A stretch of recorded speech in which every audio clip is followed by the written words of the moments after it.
quen é que non mora meu, teu, que non ten e que non toma pra que o ten.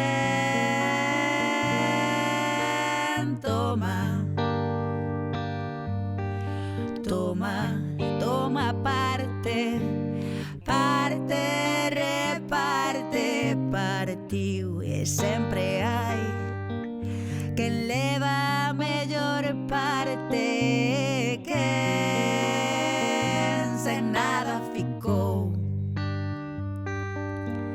ficou sen nada.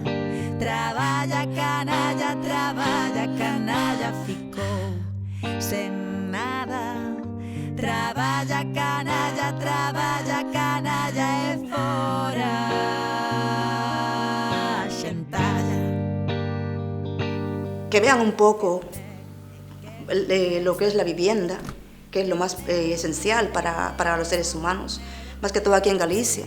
Esta gente que tiene pisos por aí, los tiene cerrados, que los abra, que dé a la gente. Eu levo 8 anos nos servicios sociales, na exclusión social, e esos servicios sociales, a administración, a propia xunta e a administración, me deixara fora do dereito que teño a ter unha vivenda, a que os meus fillos, que son tres nenos pequenos e menores, que se van a quedar na rúa outra vez. Era o segundo desahucio que sufría en menos de 8 anos. Te piden también mucho papeleo, cosas que a veces no las tienes, y por no tener algún papel en mano, o por no tener tal, no te dan, o te tardan, en lugar de tardarte 6 meses, te tardan 1 año. Pídense varios meses de depósito, pídense fianzas, pídense avales bancarios, pídense a alguén que teña unha nómina ou que teña unha finca para que che vaya a avalar, pídense seguro de inquilinos, algo que é moi complicado por culpa de que o seguro de inquilinos, haber estado en Arnez, ter deudas, porque chegas á exclusión social, e eso entras, pero salir non é fácil, e te das cuenta que de repente non podes alquilar porque un seguro de inquilinos estar nunha lista de Arnez ou RAI, esa estar fora de... Se podes ter unha nómina de 1.500 euros, non che van a alquilar ningún piso. Yo busqué directamente con dueños a veces, pero no, o ves con inmobiliarias, más que todo con inmobiliarias. ¿Tú de dónde eres? Lo primero que me preguntaban, que de dónde era. Y luego que si tenía un trabajo fijo, una nómina, y ahí me pedían avales. Ahí yo ya sabía que no podía, ¿no? Y ya de una me decían que no porque en primer lugar que era de otro país, que no era, ¿sabes? Que no sabían si iba a ser yo una persona legal para pagar la vivienda, que si iba a estar a la altura de lo que te piden. En este caso, fuera no Concello, sí me amenazaron con 2 nenos. É dicir, búscate a vida, a ver onde te metes, porque senón, sabes, os nenos, como que me amenazas cos nenos? De que che chega a decir, pois tes que buscarte a vida, e senón tendrá que quedar o pai cos nenos. Cando resulta que eu teño un dereito, que ven da Constitución, que teño dereito a unha vivenda, e sobre todo habendo criaturas de por medio, e o primeiro que me dice a administración é búscate a vida, me queres mandar daqui? No tengo un trabajo, sabes, fijo. E mira que lo busco, Que o que cobro do traballo mo descontan. Entonces agora estou cobrando de risco 230, máis o meu traballo, que son 4 horas á semana, imaginadvos canto podo cobrar. 100 e pico euros, o sea que te quedas sen nada. E pa que traballo? A riqueza está moi mal repartida. Empecé a buscar casa y no había manera, así que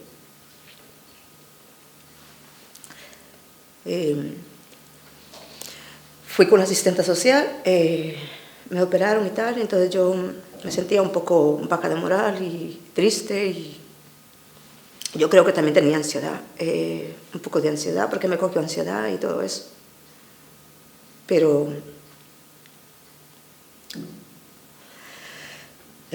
tenía a mi hija y estaba sola, así que tenía que hacer el esfuerzo y seguir para adelante.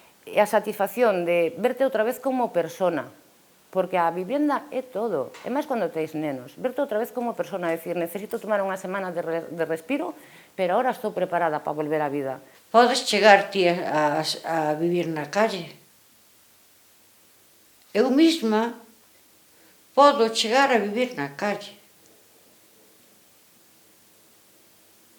Porque como esas persoas viven na calle que non teñen nada e andan a pedir, Pois, calquer día,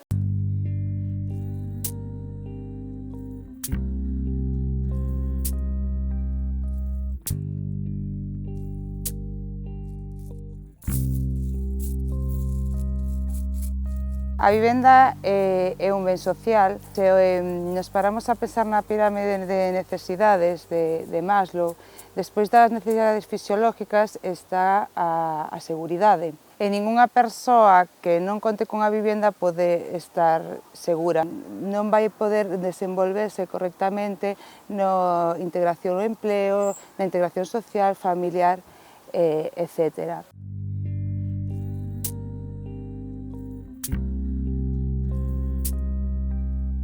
Separome fai 3 anos, vivía fora de Lugo e claro, deixei a vivenda na que vivía e viñeme ca miña filla para Lugo. Fun para casa da miña nai, fun para solicitar unha vivenda social, pídeme uns requisitos. Eses requisitos son ter un mínimo de ingresos de 7.000 e algo de euros, e claro, eu non teño, porque o ano anterior non había estado traballando, e non chego a ese mínimo.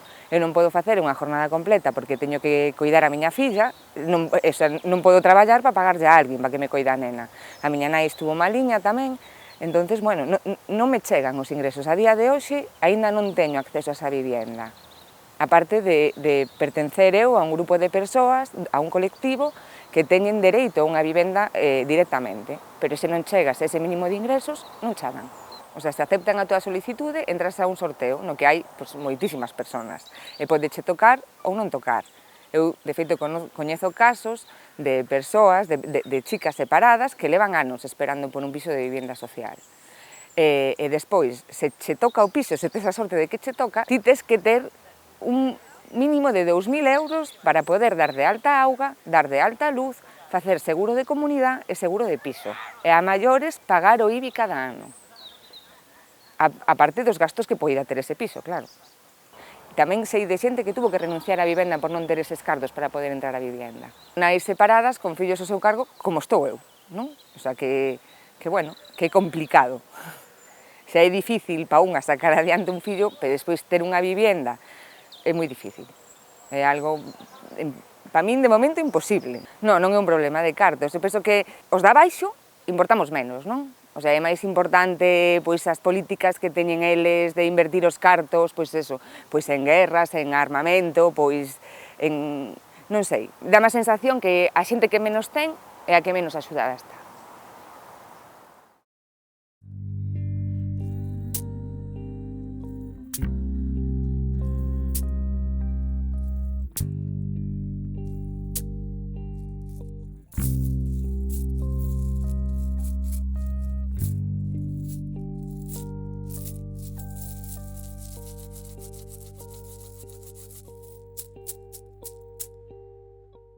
Hai moitas vivendas que están baleiras, que non están sendo usadas. Pola contra, hai xente que non está podendo acceder a vivenda. Isto dá situacións como a ocupación. Estos edificios que están acabados, pero que están vacíos por X razóns, e tamén situacións de desaloxo, tanto en vivendas que eran en propiedade como ahora mismo estamos vendo que hai moitos desaloxos de vivendas que eran en aluguer. É unha contradicción, non? Ter tanto espacio que pode ser usado e habitado, tanta xente que ten problemas para habitar espacios. Esas feridas que están nas cidades, que as vemos, que paseas pola Coruña, paseas por San Andrés e ves edificios vacíos, abandonados, baixos comerciais tamén vacíos. Hai que recuperar eso, é un patrimonio que existe.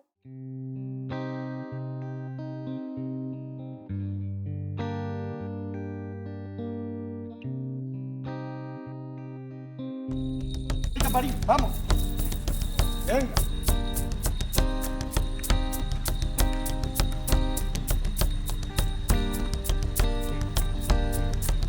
Vamos. Arre. Anda a atravesar, nunca se montou dela. Vamos. Estamos no concello de Parada de Sil, que é un concello rural da Galicia profunda, como digo eu, e nun pobo que se chama Fondo de Vila. E estamos aquí para presentar un proxecto que para nós é moi ilusionante, porque vai a permitir que 5 familias se instalen a vivir aquí agora que temos demanda de vivenda de aluguer e non hai. Entón, dende o Concello, o que decidimos foi, en vez de facer obra nova para asentar poboamento, rehabilitar, non? Para elo nos puxemos en contacto cos propietarios desta mazá, que é unha mazá, que eran 3, e lles mercamos as vivendas. É un proceso complexo porque é unha obra superior aos 600.000 euros, nós non temos escola, pero o ano pasado naceron 4 nenos en Parada de Sil, non? Facía moitísimos anos que non había nenos. Entón, nós queremos, pouco a pouco, ir vendo a posibilidade de asentar poboación. O retorno se está producindo, pero de maneira moi lenta, non? Entón, as casas caen, a xente non quere alugar, non sei moi ben por que non o quere facer, a pesar de que temos mallado desde o Concello en que deben ser receptivos a poñer as vivendas que teñen abandonadas en alquiler, pero eu creo que aí tamén subyace unha concepción de que o que ten propiedades non ten obrigas. A ver, eu comparto que as administracións, tanto a estatal como a autonómica, e moitas locales, nunca se preocuparon deste problema. Cal é o problema? O abandono do rural, non? Nunca se preocuparon. Non vale falar de abandono do rural e decir que o rural hai que volver si despois aquí non tes vivenda, que é unha necesidade básica, non tes escola, tes poucos médicos, porque os médicos deberían estar incentivados no rural. Obviamente que o campo socializa. É dicir, eu cando era neno decíamos, oye, cando vas segar o pan? E nos puñamos todos de acordo, todo o mundo se conocía, todo o mundo se axudaba, non? Que pasa na cidade? Na cidade cada un anda ao seu e todo o día correndo, e eu digo que moitas veces para non facer nada. Interésalle o capitalismo, o illamento das persoas e que non compartan? Home, claro, se tú queres vivir na cidade, pois tú de que depende? Depende dos bancos, ten que pedir préstamos, e os bancos o que queren é darchos, e se poden engañarte mellor, porque logo se quedarán ca túa vivenda tamén, aparte como xa se quedaron, non? Na crise que houve. No campo, ese problema de dependencia é menor, pero hai moitas cousas que resolver e que eu creo que non serían moi difíciles de resolver sempre que haxa vontade, non? A min, ás veces, eu sou moi mal pensado e ás veces me entran así cousas na cabeza como que realmente desde as administracións o que se quere é que sitios como este se convirtan nunha especie de selva, entre comillas, non? De tal maneira que logo veñan, por non sei, os americanos ou os chinos a ver a reserva dos indios que queda aquí, non?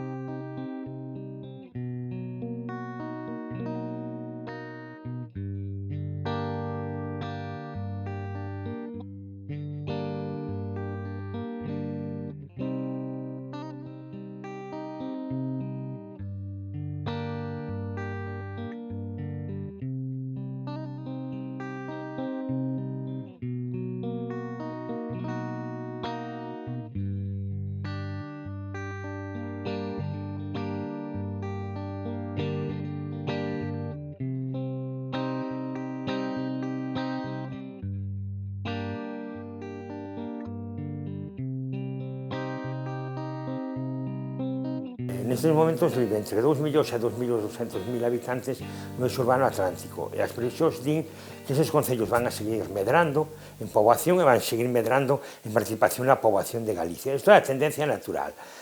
En todo caso, se mudaran as políticas, poderíase manter un certo reequilibrio, pero ten que haber unha política moito máis decidida de creación de emprego, de creación de empresas e, sobre todo, de políticas públicas que favorezcan o asentamento nas áreas rurais. Senón, sí que vai haber esa concentración. Densidade é relativo.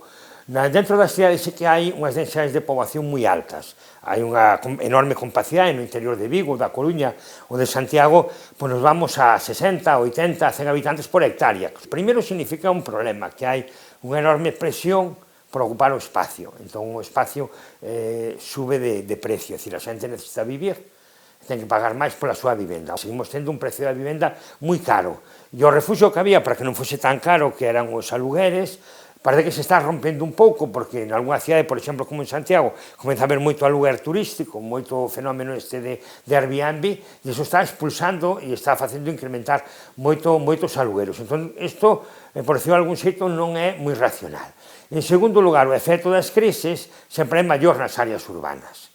Non o está pasando tan mal nas áreas rurais ou nas vilas, porque aí hai posibilidades o de que a familia, o de que tendo terras, o de que algún tipo de emprego a tempo parcial actúe un pouco como amortiguador, é dicir, a crise foi moi selectiva, a crise foi eminentemente urbana, é unha crise de despexos, de desahucios, é unha crise hipotecaria, e é unha crise de xente que está no paro nunha cidade que non lle chega para chegar a fin de mes, ten que recurrir a bancos de alimentos, a Cáritas ou a calquera outro sistema, pero este é un fenómeno estritamente urbano. Necesitamos tamén que se xeneren algún tipo de programa ou de apoio en vivenda, pero orientado rural. E non sirve con que che den 10.000 euros para a compra dunha vivenda, eso realmente non vai ser unha solución.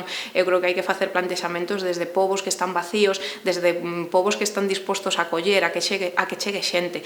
Eu, como traballadora social, son moi defensora da rede de apoio, esa rede de apoio que durante moitos anos sostivo aquelas persoas que estaban en situacións máis carenciais e que, por desgracia, hoxe en día nas cidades estáse perdendo, e que creo que no rural é un gran potencial e que creo que temos que tirar delo para que estas persoas, tanto persoas solicitantes de asilo como persoas ao mellor que na cidade xa non poden atopar unha alternativa, podan volver ao rural, podan devolverlle ao rural todo o que pode dar, e creo que Galicia ten moito potencial para isto. En Galicia sobran vivendas, moitas vivendas, pero non hai un proceso de redistribución correcta da vivenda, é dicir, hai persoas que apalancan vivendas, que teñen moitas vivendas secundarias, terceira ou cuarta, valeiras, e hai xente que foi excluída do mercado laboral, que por calquera motivo se arruinou e que non ten onde vivir e ten que ir a vivir á rúa. Se non cobra os 400 euros do salario de inserción social, non lle queda máis alternativa que dormir na rúa.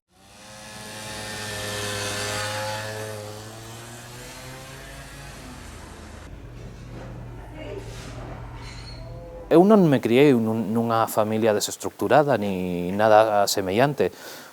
Non sei realmente como cheguei á situación. Viví en la calle, literalmente dormí en la calle, incluso con 1 o 2 grados por la noche. Eu son de Barcelona, cheguei a Lugo 19 de decembro do 2016. Eu son profesor de inglés, cometín 2 errores, venir sen traballo e sen aforros a Lugo. Me quedei na rúa, vivendo na rúa 1 mes e 1 semana, 3 semanas no albergue.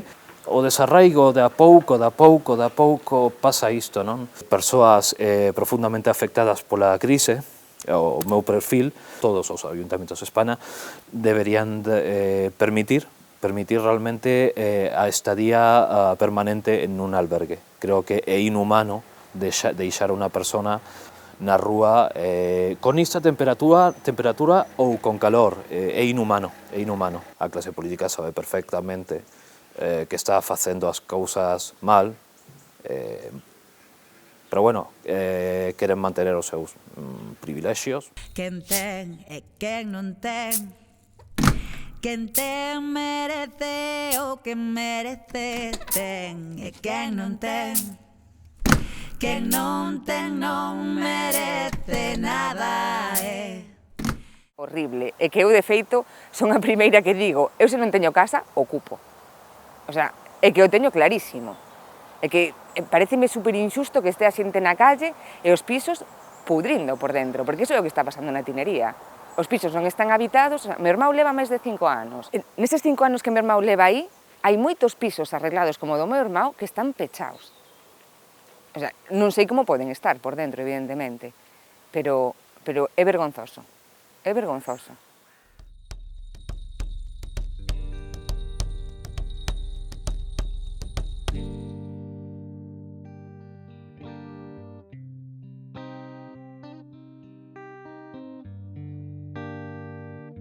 Cada desaloxo que vexo na televisión, o sea, pareceme un crimen, eso xa para empezar, porque estás quitando unha familia que non ten cartos do pouco que teñen, que é a súa casa, e que van quedar na calle. Eu penso que eles intentan tamén un pouco poñer de malos a xente ocupa, non? Que sempre son malos, habrá de todo, como en todos os lados, eles quedan de vos porque, claro, como deben cartos, pois quito unha familia inteira da súa casa. Non sei onde queda a Constitución española, logo, que todo o mundo ten dereito a unha vivenda digna. cando e como.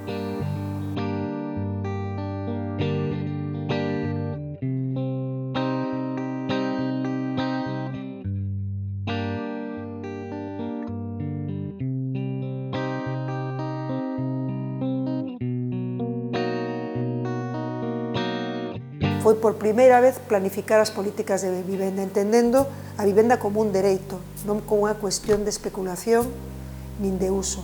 Entón, a partir de aí, de unha concepción clara do que ten que ser as políticas de vivenda feitas, desde logo, dentro do público, comezamos con varias líneas de actuación. Un fondo social de vivenda, xa prevendo a necesidade de certos grupos de poboación que podían ter problemas no acceso á vivenda, creamos un fondo social de vivenda. Despois, outras cuestións que había naquela lei de vivenda, a posibilidade de chegar a expropiar vivendas nos centros históricos, unha vez que, primeira oportunidade, tes unha vivenda nun centro histórico, tes un dereito como propietario, pero tamén tes un deber, que estén en condicións que non se sea un risco e que sirva tamén para ofertarlle a xente en réxime de aluguer. Non quero nada. Bueno, pois a terceira, expropialas. Porque o que non se pode permitir é que en centros históricos, nos cascos vellos das nosas cidades, que están recollendo o patrimonio construído de séculos dos galegos e das galegas, se permitise, no seu momento, que caeran esas vivendas para moitas veces despois especular con eses solares que quedaban nos centros das nosas cidades. Eu creo que Galicia non se pode decir que teña unha lei de vivenda adaptada aos tempos nos que estamos de crise, nin adaptada á nova fornada de leis con perspectiva social que fixeron as outras comunidades autónomas. No caso de Galicia non podemos decir que sexa unha lei que este pensando nas novas realidades que podemos ter, nin de emerxencia social, nin de vellecemento, nin de falta de acceso da xente nova, é dicir, non está adaptada a eses tempos. O recoñecemento do dereito subxectivo e a implantación de instrumentos para poder acadalo, que hai nas novas leis do País Vasco, ou de Cataluña, ou de Navarra, ou de Valencia, ou de Baleares, en Galicia non está presente. Entón, as técnicas que temos son as vellas, a vivenda protexida, que hai moi pouca, que o mellor non está nos sitios correctos, pero a idea de poder o mellor expropiar o uso de vivendas, sancionar a grandes propietarios que non poñen a disposición vivenda baleira, non está presente na normativa autonómica galega. Si cos 60.000 millóns que se lle diron á banca, polas falcaturadas que fixeron precisamente nas políticas de vivenda, se estuveran facendo políticas públicas de todo tipo, de vivenda, de investimento, de recursos personas, etc., sin modificar nada, xa o investimento mudaba completamente. Esta casiña faiadiña de papel, moitos anos vivan nela, María e máis Manuel.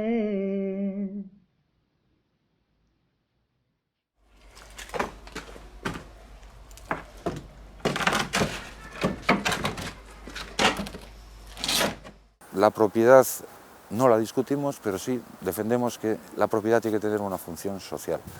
Entonces, aquellas viviendas que lleven más de 2 años deshabitadas y que no estén deshabitadas por motivos lógicos, como puede ser segunda residencia, dependencia, enfermedad, traslados de trabajo, esas viviendas, que en nuestro caso son 20.800, más de 20.800 viviendas, queremos que se movilicen.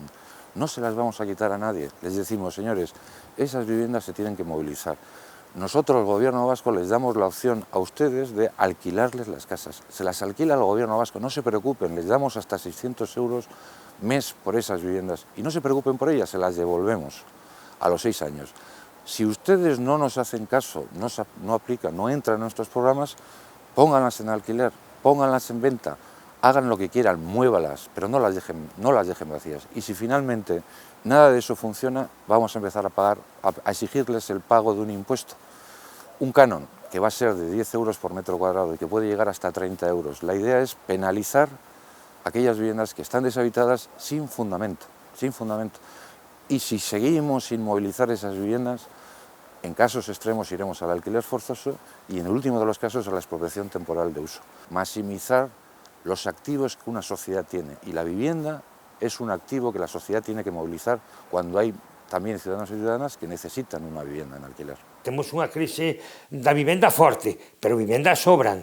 A cuestión é, onde se sitúa a política de vivenda? Eu creo que eso depende fundamentalmente da Xunta e o papel dos concellos é suplementario. En Rianxo o que apostamos foi por crear vivenda pública de alugueiro social. Como non tiñamos moitas outras posibilidades, onde nos centramos foi nas antigas vivendas dos mestres. Traballo, digamos, burocrático e longo para conseguir que a Xunta de Galicia desafectara as vivendas, que volveran ao Concello, que era un pouco o noso uso, que deixaran de ter ese uso educativo para o profesorado e pasaran directamente a poder usarse polo Concello de Rianxo. Que dicimos tamén non só as vivendas urbanas de mestres de Rianxo, sino tamén antigas vivendas do rural que tamén poidan acollerse ao mesmo programa. No caso de Rianxo, a última vivenda de protección oficial ven de principios dos anos 2000-2005. Entraron as 30 familias a outros tantos pisos de protección oficial e desde entón non houbo máis oferta por parte das institucións, pese a ser o Concello de Rianxo un dos que máis chegou a haber 123 persoas inscritas no rexistro de demandantes. Esas 123 agora quedaron nunhas ridículas, non sei se son 16, 18 persoas, e non é porque se les facilitase o acceso á vivenda, foi porque se desesperaron, entenderon que esa ferramenta non estaba a ser útil e, sobre todo, que non estaba habendo por parte das institucións un traballo acorde para conseguir chan para levantar pisos de protección oficial. En Barcelona hay una situación de emergencia habitacional, esta situación que es muy grave y muy conocida y además está extendida por todo el Estado español. Esto se ha concretado en un plan de vivienda que preparamos, que se aprobó hace 2 años ya, en el año 2016. No solo compramos viviendas, sino que también conseguimos cesiones de bancos y además de las compras tenemos un programa también ambicioso de captación de vivienda del parque privado de la ciudad para alquiler público o alquiler social, depende del caso. Hemos iniciado una modificación normativa que es pionera a nivel del Estado español. Esta modificación normativa lo que prevé es que dentro del suelo urbano consolidado, cuando haya una nueva edificación de más de 600 metros o una gran rehabilitación de una edificación existente, se tenga que destinar un 30% de esas viviendas a la vivienda de protección oficial. En el Estado español ha habido una dejadez de funciones de los gobiernos en cuestiones de vivienda y específicamente en el tema de la vivienda protegida. En Barcelona no llega al 2%. Otra manera de luchar contra la especulación inmobiliaria en Barcelona ha sido declarar la ciudad en su totalidad como área de tanteo y retracto. Esto lo que quiere decir es que la ciudad de Barcelona puede igualar el precio de una compra especulativa para romper esa operación. Naturalmente Barcelona no puede comprar todos los edificios que se vendan, pero sí en los que detectamos que hay una especulación y que realmente es una manera de romper las cadenas. Inversores internacionales que son especuladores, que lo que hacen es comprar edificios y tienen total libertad para incrementar los precios de los alquileres cuando se acaba su contrato.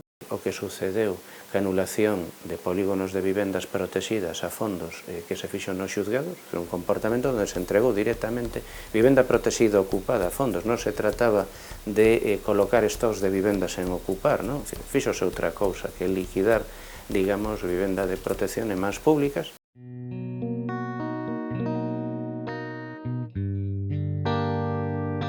Yo creo que es fácil que quedemos en la calle, porque eso se está viendo a diario. Yo lo veo. Eu creo que é unha situación desesperada, porque teñen a xente nun momento que non hai salida para eles. Onde van a vivir? Asumir un alquiler de 500 euros é moito, moitísimo. Poderou facer, pero bueno, asumiríao, pero é que hai xente que é imposible. A Xunta non vai exercer dereito de tanteo. Cando nos reunimos ca Xunta, despois de ter conocimiento de cal era a opinión do Banco Santander, estes pisos, bueno, polo visto, eran 30 anos, desde o 97 hasta o 2027 de protección. Es que quieren vender el edificio y por eso es que no quieren votar fuera. Xa pertenece a fondos de inversión, a fondos como Blackstone, a fondos como Cerberus. Yo no me siento protegida porque yo no veo que los demás estén protegidos. Eso, siénteste abandonado polas institucións que deberían protexerte en todos os sentidos. A pregunta que facemos é: a Xunta de Galicia reservouse algún tipo de dereito de tanteo sobre esta vivienda para en caso de que, oye, cando pasen eses 20 anos, estes pisos pasen a ser propiedade da Xunta e acabou o problema, non? Porque estes pisos, polo que temos sabido, a través do expediente, foron prácticamente regalados ao Banco Santander e se pretendían vender a testa a un precio ridículo de 40.000 euros por vivienda. A resposta da Xunta é que nós non temos cartos para isto. En Cambre non existen pisos de protección oficial para asumir, para realoxar a esta xente que vive aquí. Nin hai intención de construílos, polo menos iso que nos comunicaron. Preguntámoslle que planes de vivienda de protección oficial tiñan para o futuro e a resposta é que non hai planes de vivienda de protección oficial para o futuro porque creen que non é a solución.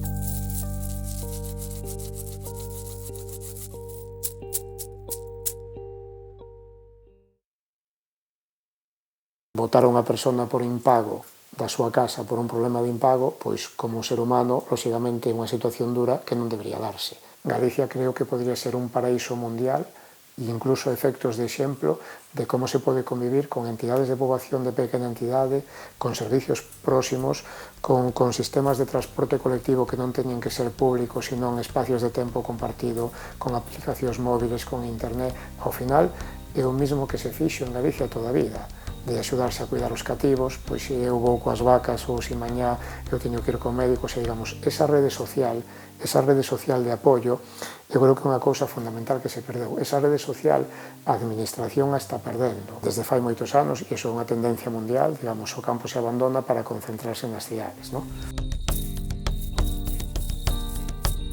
Recordo, non sei se foi unha reportaxe ou creo que fora en Barcelona de un veciño que botaba en falta a comunicación cos seus veciños e simplemente creo que baixara un sofá ao portal e baixaron os libros e se puxera a ler nese sofá nos seus libros, non? Simplemente o mesmo espacio colonizado con un sofá e con 4 libros de segunda mão, creo que os veciños empezaron a baixar, a cederse libros, a convivir, a falar de temas de comunidade, a conocerse máis. Claro, eu creo que todo ese tipo de cousas a sociedade as estamos perdendo, non? Perder eso creo que é perder un dos valores máis importantes da vida.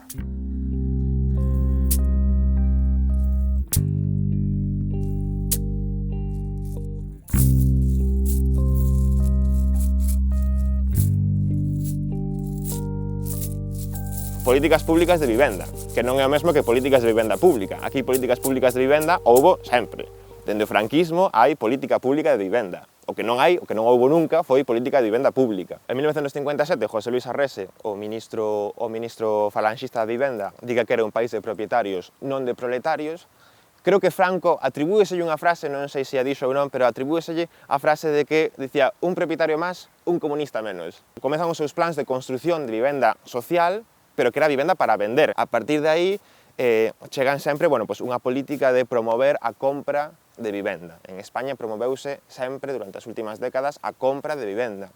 Incluso por parte do Estado nos programas de vivenda social, pero que eran para vender, non era vivenda en alugueiro.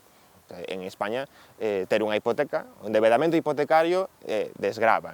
Hoxe, en España, o 77% das vivendas son ocupadas polos seus propietarios, e só o 2% están en alugueiro social, vivendas públicas en réxime de alugueiro, o 2%, contra o 77% que está en propiedade. Se comparamos con outros países, por exemplo, en Holanda, o 60% están en propiedade e o 30% están en alugueiro social. En 2006, España construía tantas vivendas como Alemanha, Reino Unido, Italia e Francia xuntos. Familias endebedadas, unha economía absolutamente centrada na construción e no turismo, que moitas veces van da mau, e un parque habitacional absolutamente sobredimensionado, que ademais non resolve as necesidades de acceso á vivenda das familias. De aí o xente sin casas, casas sin xente. Moitas vivendas e moita xente que non pode acceder á vivenda.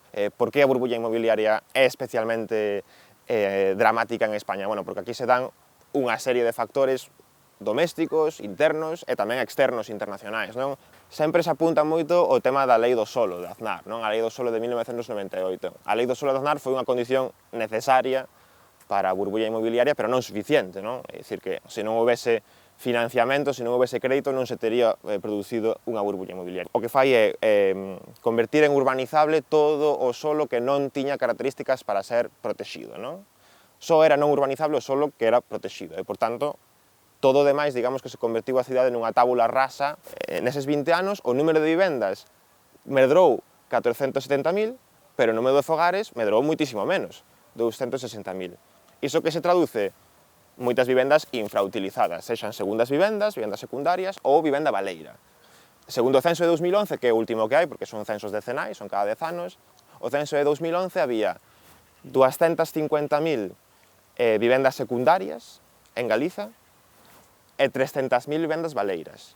Un 15% do parque habitacional galego estaba na vivenda secundaria e case un 19% era vivenda baleira. Un terzo do parque habitacional, cando se fixo o censo de 2011, estaba infrautilizado.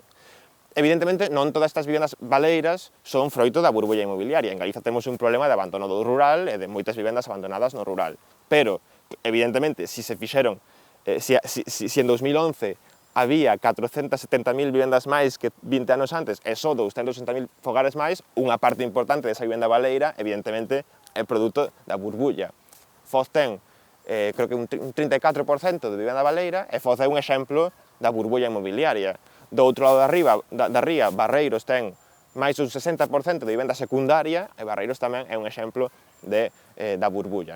Se nos fixamos nas cidades galegas, nas 7 cidades, os concellos que máis vivenda baleira teñen son Lugo e Ourense, Ourense primeiro e segundo Lugo, que teñen máis do 20%. É dicir, que un quinto do parque habitacional de Lugo e Ourense está baleiro. O sea, son vivendas que non é que sexan vivendas de fin de semana, non, son vivendas que non teñen uso, que están, digamos, abandonadas, e máis concentradas en certos barrios. Entón, ese é o panorama que nos deixa a burbulla. Familias endebedadas, pero sí que é certo que o tema da propiedade sempre foi unha ferramenta de control social, e o tema das hipotecas tamén sempre foi unha ferramenta de control social. Unha poboación hipotecada é menos propensa a facer folgas, é menos propensa á conflictividade laboral, é máis dependente do salario a fin de mes, porque ten unha hipoteca que pagar. Por tanto, aquí conseguiuse que todo o mundo se identifique cos intereses dos propietarios. Se fixo mercadoría dun dereito fundamental das persoas, como é o dereito á vivenda. Pois o que está claro é que necesitamos solucións de carácter estructural, onde se teñen que implicar todas as administracións públicas, tanto a administración estatal como a local e, por suposto, maioritariamente a administración autonómica. As traballadoras sociales, desde o inicio do desenvolvemento do estado de benestar, foron capaces de cambiar conciencias e conceptos como o de beneficencia ou de asistencia por o de dereitos subxectivos. Dende o colectivo de traballo social vemos facendo esta denuncia xa antes da crisis económica, estábamos alertando as administracións públicas do que esta burbulla inmobiliaria. Que no tem pra que o tem, que no tem pra que o tem, que no tem pra que o tem, que no tem pra que o tem. Quen tem mora, quen non tem fora, quen tem mora, quen non tem fora, quen tem mora, quen non tem chora, quen tem mora, quen non tem chora.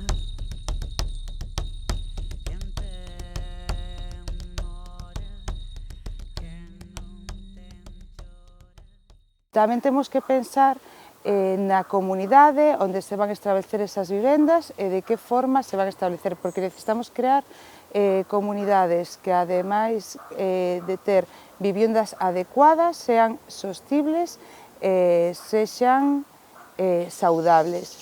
Por outro lado, tamén no traballo social incorporaríamos unha visión de xénero ante o diseño das vivendas. Temos que pensar que queremos ir hacia sociedades equitativas e igualitarias. O factor xénero é determinante a hora de diseñar políticas sociais de vivenda, porque se facemos estudos segregados en función do xénero, dámonos de conta de que existen moitas desigualdades. As mulleres de Galicia, segundo datos de 2017, están en maior risco de pobreza ou de exclusión social que os homes. Atopamos nas mulleres maiores como grupo de especial risco, con maiores probabilidades de habitar en condicións residenciais non aceitadas. Por outro lado, se vemos os ingresos da poboación maior, dámonos de conta de que a maioría de pensións que están por debaixo do limiar da pobreza, é dicir, cusos ingresos se consideran que non chegan o suficiente para non ser considerado pobres, a maioría son pensións de mulleres, incluindo a de viuvez. A isto hai que sumar factores agravantes como as mulleres con discapacidade, as mulleres migrantes, as mulleres vítimas de violencia de xénero, as mulleres vítimas de explotación sexual ou as mulleres en teito. Para saber todo isto, por eso é moi importante fomentar a investigación, os estudos segregados que nos permitan entender as causas estruturais da desigualdade para poder deseñar e implementar políticas orientadas e que sexan efectivas, que promovan a igualdade de oportunidade e teñan en conta a situación de partida de cada grupo social e das súas especificidades. Ten que contemplar esta realidade e a realidade hacia que queremos camiñar. Nosotros conocemos situaciones de mujeres en esa situación con trastorno mental grave, sin hogar y embarazadas. Entonces, ¿cómo se puede explicar esto? Es que no hay explicación para que suceda esto. Sei que se destinan poucos recursos, non sei cantos hai, pero sei que dos que haxa, os que se están destinando son poucos, non sei cantos hai. Eso, eu atendo persoas con enfermidade mental, e o que vexo son as necesidades. A administración e os políticos teñen que ver esas necesidades tamén, se non as coñecen, que me pregunten a min e aos restos profesionais, e despois o que teñen que facer, sábeno eles. A distribución dos recursos, eu entendo que por sentido común é por orden de prioridades. E non vexo prioridade máis grande que a falta de vivenda para unha persoa. Despois ven todo o demais, pero eu entendo que sin vivenda non se pode resolver nada máis. No siglo en que estamos non debería de haber xente na rúa. Cos avances que estamos, eu creo que tiña que haber sitio para todos. Estou totalmente de acordo con el que no tempo de hoxendía que nadie podería estar tirado na rúa. Si a vexo creo que a administración e toda a xente que ten poder que debería de concienciarse nese tema.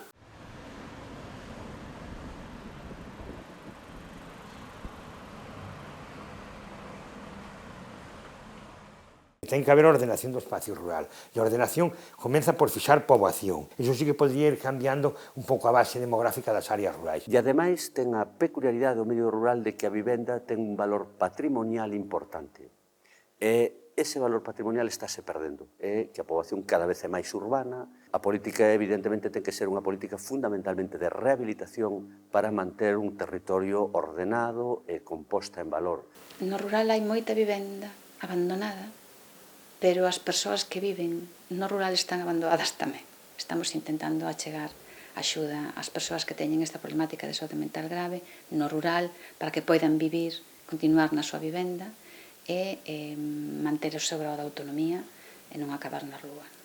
O ter unha casa non implica que esa casa sirva para vivir nela. Hai que facer moitas xestións da vida diaria para poder ter dentro dunha vivenda un fogar. A vivenda de por sí non garantiza que esa persoa viva nas condicións mínimas de dignidade. Unha cosa é ter unha casa e non estar na rúa, outra cosa é ter un fogar. Son dúas cousas diferentes. A saúde mental pasa polo fogar.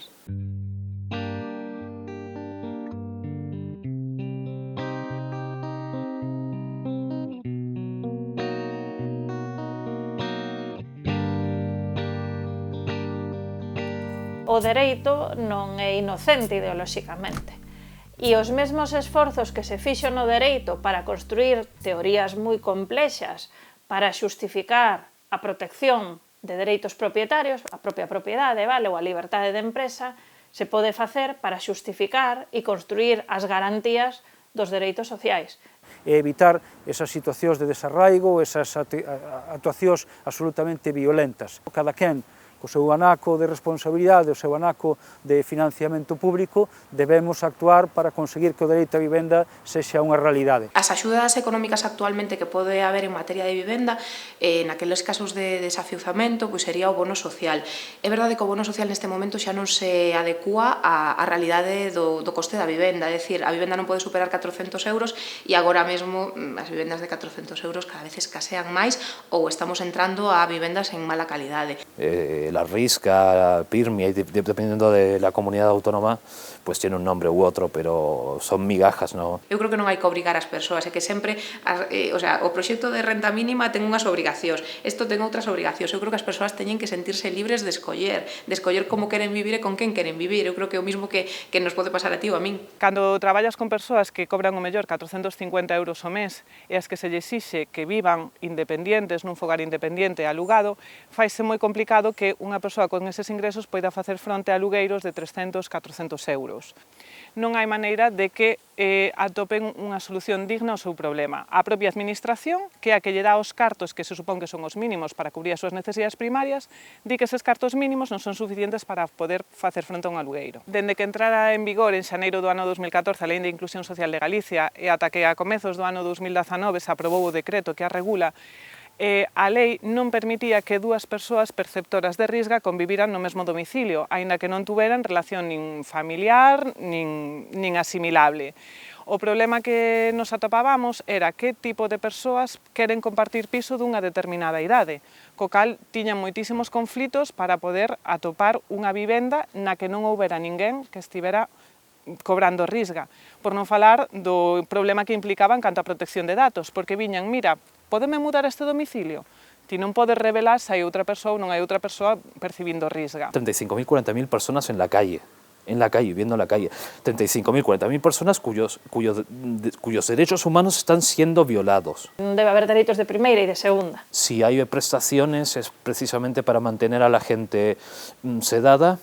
Temos que diseñar as medidas para poder facelo e poñer os cartos necesarios. Cando hai un desafiuzamento, co que nos atopamos é que de repente, pois, desde a Xunta ofrecenlle unha vivenda a persoa, pois, se unha persoa de Vigo, pois, o mellor en Caldas de Rei. Eu creo que, ao final, se ti xa perdiches a capacidade económica, perdes a túa vivenda, e ainda por encima te sacan do teu espacio de seguridade, da túa rede, do que falaba un pouco antes, esa rede de apoio informal que é a que moitas veces te axuda a sair adiante, que lle deixas a persoa?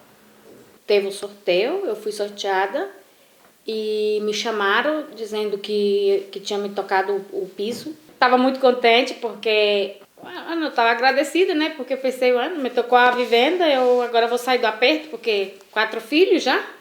E só eu ganhando 850, que era o que eu ganhava na época. Quando me chamaram, que chegou o momento mesmo de eu receber a vivenda, me deram uma surpresa, porque a vivenda só tinha uma habitação. Eu tive essa sorte de encontrar gente boa, gente que me ajudou e que siga me ajudando, porque senão eu estava na calle. Afinal, o banco não tem nenhuma responsabilidade com nós, mas o governo sim. Aí sim que o governo tinha que meter a mão nos bancos e ir a favor do povo, mas não, é diferente. Se deixar a polícia meter no meio, é porque o governo não está a favor do povo, está a favor dos grandes, de quem tem dinheiro. Temos tamén a paradoxa de que a Xunta de Galicia, a través do Instituto Galego de Vivenda e Solo, saca unhas axudas ao alugueiro, nas que hai un límite económico para poder solicitalas, pero aí non por abaixo, por arriba. A propia Xunta de Galicia considera que as persoas que cobran risga teñen uns ingresos insuficientes para facer fronte ao alugueiro e deixan a este colectivo fora das axudas de alugueiro e, sen embargo, por outro lado, a Consellería de Política Social obrígalles a acadar vivendas independentes. Na actualidade, a cuantía que percibe unha soa persoa de risga son 403,38 euros. Se eu boto contas do que eu gasto todos os meses en luz, auga, alugueiro, alimentación, gastos exclusivamente básicos, a min non me chegaría. Entón, a xente vese nunha situación desesperada provocada polas administracións públicas. A eso, ademais, hai que engadir a sobrecarga de traballo que temos os servizos sociais comunitarios e moi especialmente nas grandes cidades. Temos persoas que acuden onde a nós que, polo que sexa, teñen moitas dificultades para atopar vivenda e as que nós non lle podemos dar solución. Nós non os podemos axudar, nin as podemos axudar a poder buscar unha vivenda e a xente vai se enfadada, con toda a razón do mundo, porque non lle estamos prestando os servizos que lle deberíamos prestar. E que, ademais, e moitas veces temos que acabar derivando a entidades sen ánimo de lucro en lugar de resolver ese problema dende a propia administración. Fan falta vivendas unhas lugares razonables públicas e que veñan xa amobladas e que sexan adaptadas a persoas con diversidade funcional. Moitas veces atopámonos cunha persoa maior con dificultades de mobilidade que se conseguimos que lle concedan unha vivenda pública, o mellor van a unha vivenda pública que ten bañeira en lugar de ter unha ducha. Ou van a vivenda pública que carece de mobiliario. Unha persoa que cobra unha pensión non contributiva de 392 euros ao mes non se pode permitir amoblar. Non se pode permitir cambiar un plato de bañeira por unha bañeira por un plato de ducha. Nos servizos sociais comunitarios na actualidade das cidades temos concedida unha persoa técnica, ben pode ser unha traballadora social, unha educadora familiar, unha psicóloga por cada 8.000 habitantes. A ratio que recomenda o Consello Xeral do Traballo Social é de unha traballadora social por cada 1.700 habitantes a maiores de todo o persoal do equipo interdisciplinar que debería haber. E tamén é moi necesaria a nosa figura en vivenda. Cada 2 por 3, as traballadoras sociais dos servizos sociais comunitarios estamos facendo informes sociais para vivendas, para axudar a parar desafiuzamentos, para que se lles concedan axudas do bono de alugueiro social, por exemplo, a persoas que foron desafiuzadas por impago de alugueiro, ou para mulleres vítimas de violencia de xénero, ou outros casos similares. Necesitamos que a nosa profesión estea máis presente para poder dar unha maior cobertura das necesidades das persoas e que realmente teñan dereito a unha vivenda digna. Afortunadamente a presión social está conseguindo que cambien o chip moitas entidades bancarias e que polo menos midan un pouquichiño o que fan a hora de botar unha familia fora. Yo antes de vivir en la calle era tan poco empático como el resto de la gente, así que tampoco no puedo criticar a la sociedad por eso, realmente decir, ay, que insolidarios. Yo era igual antes de vivir en la calle, era igual.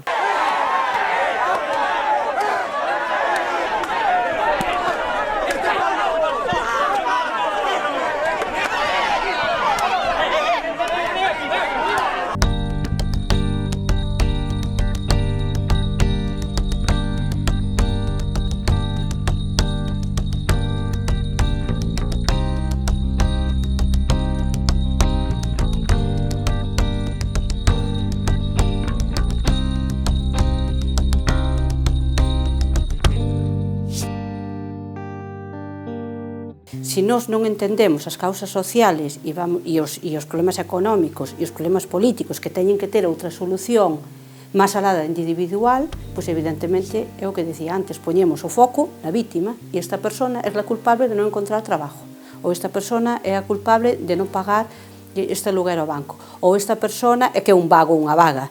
É dicir, porque sabemos perfectamente o que significa hoxe estar excluído do mercado laboral. Tenemos un montón de viviendas vacías y hay gente que se tiene que ir a la calle. ¿Cómo es posible, ¿no?, que esté sucediendo esto? Y suelen ser mujeres con niños. Esta sociedad capitalista tiene unas reglas de juego. Sendo un país desenvolvido, como se pode producir 7 desaloxos diarios, que é a media que hai dentro do 2013 en Galicia? Ou máis de 12.000 persoas que foron desaloxadas desde esta data por impago da súa vivenda, fundamentalmente en régimen de aluguer en Galicia. Entón, son datos estremecedores. Isto pasa nun país desenvolvido, nun país onde pensamos que realmente non hai estas desigualdades. Cando máis se ve a problemática é no momento do desahucio, por exemplo. Claro, a maneira de proceder ao desahucio xa é traumática de por sí.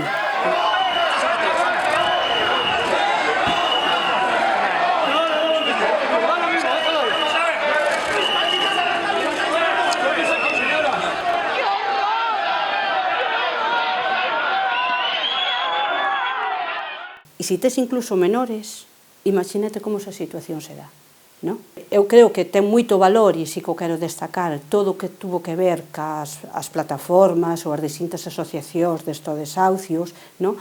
Que realmente cumpriron un papel e siguen a cumplir moi fundamental, un de denuncia da situación e outro da atención a estas persoas e estes colectivos. A política do medo é unha política, é unha inercia, é dicir, eu teño un negocio, o meu deudor cobro a deuda ou expulso, punto, é dicir, non pensan máis. Evidentemente, cando iso se convirte nun escándalo, collen medo. Entón, eu creo que aí, por exemplo, a plataforma antidesahucios o fixo moi ben. Non parou os desahucios, pero baixounos, impediu que nos casos máis vulnerables houbera desahucios. Aí ganáronse pequenas batallas, o que pasa que non se gañou a guerra. Primeiro, logo en relación cos ocupas. Eu creo que, basicamente, moitos ocupas teñen razón, é dicir, unha vivenda que nunca se utilizou, e aquí tivemos casos. En Santiago debe de ocuparse, que teñen unha forma de vida alternativa, perfecto, non hai problema. As persoas que sufren un desahucio é equivalente o seu shock emocional ao que pode ser unha catástrofe. E necesitan, e sen embargo isto non se cuida. O suicidio aumentou, e hai cifras e estadísticas que eu non vou a decir aquí, evidentemente, porque están escritas en moitos sitios, donde o suicidio, unha das causas fundamentales que tuvo que ver ca crise económica e tamén ca pérdida de vivenda e cos factores de exclusión social.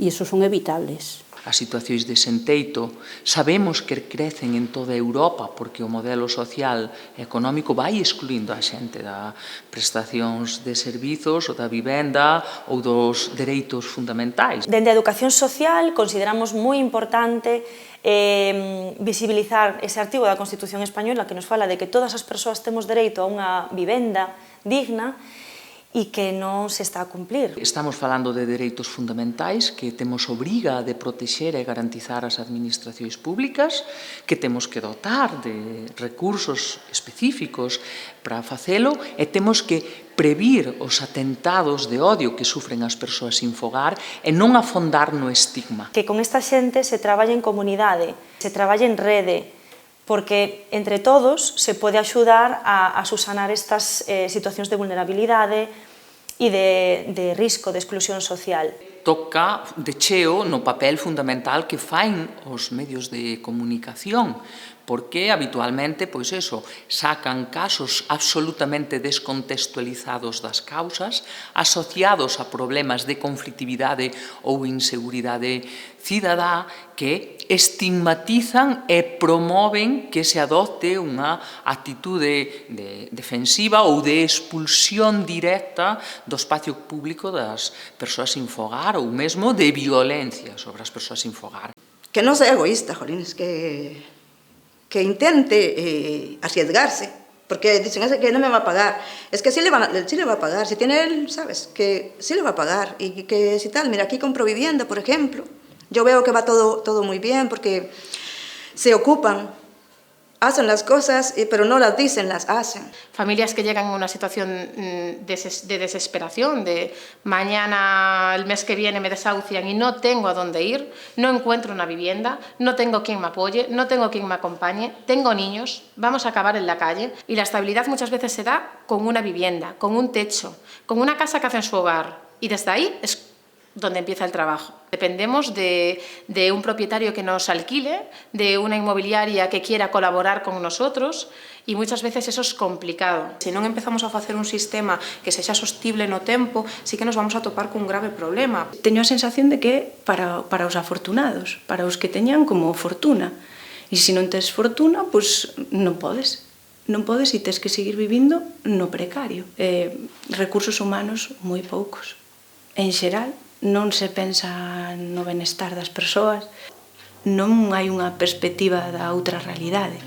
E andar polas rúas e ver como vive a xente. Eso non se mira, non se lle dá prioridade ao indispensable. Non se lle dá prioridade ao social, non se lle dá prioridade ao sanitario e non se lle dá prioridade á educación. Este é o resultado.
sitio donde estar. Más vale tener un techo que estar en la calle. Mira cómo está lloviendo, cómo está todo. No hay, ellos no quieren hacer nada. Y yo para la casa no voy. O sea, está pasando los niveles. Mira, me da ganas de darme un tiro en la cabeza y se acabó con todo. Como estoy cansado de esto. Vida, estoy cansado. Ya estoy cansado. Me da ganas de darme un tiro en la cabeza y acabar con esta manera. Estoy cansado.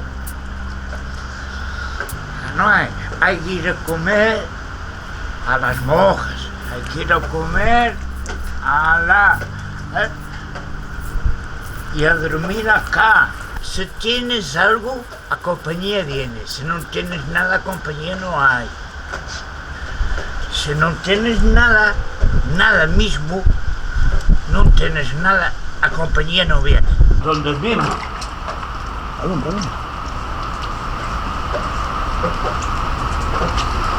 Esta é a tua casa? Sí. Contame. Mira, es donde tengo unas mantas y donde puedo dormir. ¿Qué quieres que diga yo? No tengo más nada, a no ser esto, es donde puedo dormir. Tengo unas mantas y eso está. No tengo más nada más. Es una justicia que no se puede hacer.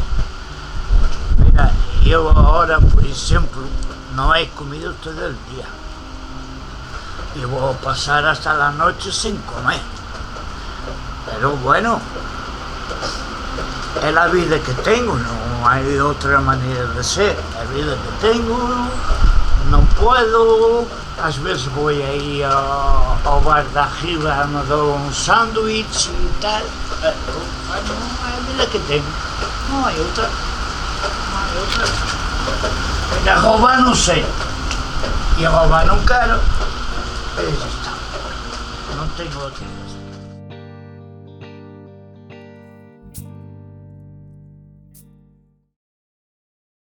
Aquí en Vigo, en concreto, por exemplo, en estos momentos de datos das administracións públicas, hai 61.400 personas que están no umbral da pobreza. Os albergues, como é o albergue municipal de aquí de Vigo, teñen unha serie de carencias que fan que moitas veces as persoas empobrecidas non queran ir aos albergues porque teñen que estar esperando a ver se teñen cama ou non, porque che dan solamente 10 días de estancia en ese albergue, estar 10 días nunha cama con unhas sábanas, con unhas mantas, con agua quente para ducharte e de repente se che acaban esos 10 días e volves a esta situación.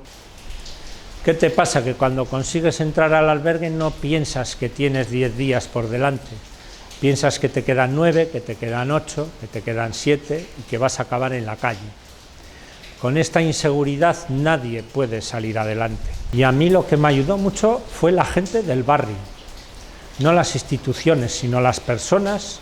Digamos que hasta hace unos 4 años así yo tenía una vida, digamos que normal, acabé en la calle, he pasado en la calle aproximadamente unos 2 años y pico, y bueno, te das cuenta de muchas cosas. Llegas a tocar fondo, yo creo que ni con un pico ni una pala puedes cavar más abajo, y bueno, yo creo que ahí es donde te das cuenta realmente los valores que tiene una persona. Te encuentras aislado, no quieres ni hablar con nadie, ni bueno, estar encerrado. Se puede decir que pierdes hasta los sentimientos.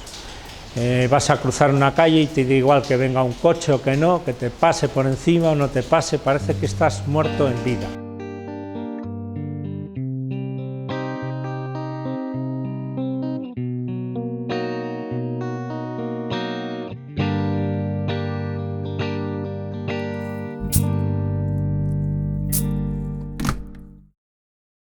Toda persoa que está a piques de perder a súa vivenda habitual está en situación de exclusión social e de vulnerabilidade social. O Tribunal Supremo Español sempre foi a remolque e sempre intentou aguar, sempre intentou diminuir a protección ao consumidor que llevou ao Tribunal de Justiza da Unión Europea. Precisamente na loita pola vida en Europa, neste momento, quen vai perdendo son os consumidores, os cidadáns, al respecto dos grandes grupos internacionais. Os grandes grupos internacionais que que van adquirindo vivendas, van adquirindo créditos, van adquirindo incluso contratos, non? Calquera multinacional en 48 horas fai nun hotel de Bruselas unha xuntanza con 48 eurodiputados.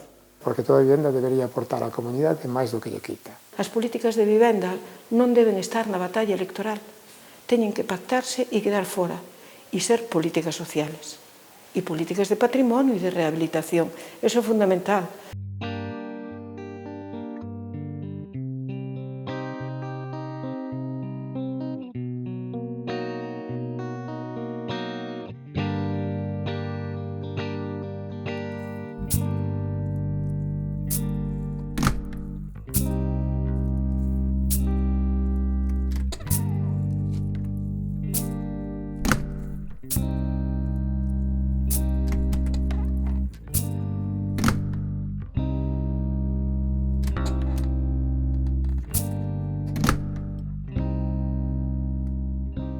Eu quero vivenda para o interior do meu país, vivenda de primeira residencia, onde traballen mozos e mozas no sector primario, porque o sector primario nos dá cartos. De eso se trata.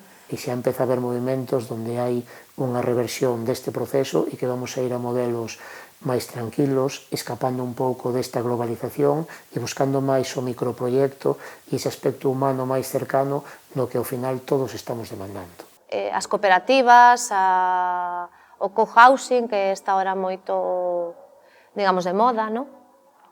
Hai que ir máis ao lado preexistente, buscar alternativas que favorezan e melloren o acceso á vivenda, por unha parte, a recuperación do patrimonio que temos e a mellora tamén do acceso á cidade e do dereito á cidade de todas as persoas e da cidadanía. E cando a vivenda se convirte máis nun produto de mercado, esos espacios desaparecen ou se convirten en espacios fotográficos, desolados, faltos de carácter, moitas veces faltos de seguridade, por iluminación, incluso faltos de densidade social, porque as vivendas se edifican en zonas dormitorio, onde non hai esa convivencia ou esa densidade da cidade, onde convive vivenda, onde convive traballo e onde convive ocio. Esa zonificación da cidade tamén fai que a cidade se viva como cidade dormitorio, como a cidade dos bancos. Os centros históricos a veces parece que están collidos polos bancos ou polas grandes firmas ou por espacios de comercio, e ese espacio residencial que desaparece fai que chegue un momento onde a cidade parece abandonada. Esas figuras de gran asiento urbanizador, que en 6 meses fai tábula rasa de todo o que existe, e en outros 6 meses se levantan estructuras e encontramos nidos abella de edificación, eso que son cidades desarraigadas, son espacios de conflictividade social, donde pode haber unha certa tendencia ao aislamiento, é moi distinto a cuestión de ocupar un espacio, a disfrutar un espacio, facerte del, sentirte cómodo. Estos modelos que serían cooperativas de cesión de uso. La propiedad de las viviendas reside en la cooperativa, de tal manera que los habitantes que forman parte de esa cooperativa van pagando una cierta cantidad, como una especie de alquiler, mucho más bajo que los precios de alquileres que se está moviendo ahora en el mercado, por usar esa vivienda. Es un modelo absolutamente horizontal. No se produce esa especulación. Desde un ayuntamiento se pueden favorecer este tipo de proyectos. É un modelo económico, hai un modelo na cabeza, o sea, estás realmente planificando e pensando porque sabes a onde vas, sabes onde queres chegar co país, pois queres ter outro tipo de política forestal, queres ter outro tipo de política agraria, queres ser autosuficiente no posible no sector alimentario. Todo eso ten que ir da man tamén con unha política de vivenda acorde. Como pode ser cos bancos? Que en grande medida son os que nos levaron a crise actual que temos. Que levamos 10 anos de precarización absoluta no noso país, de salarios e de todo.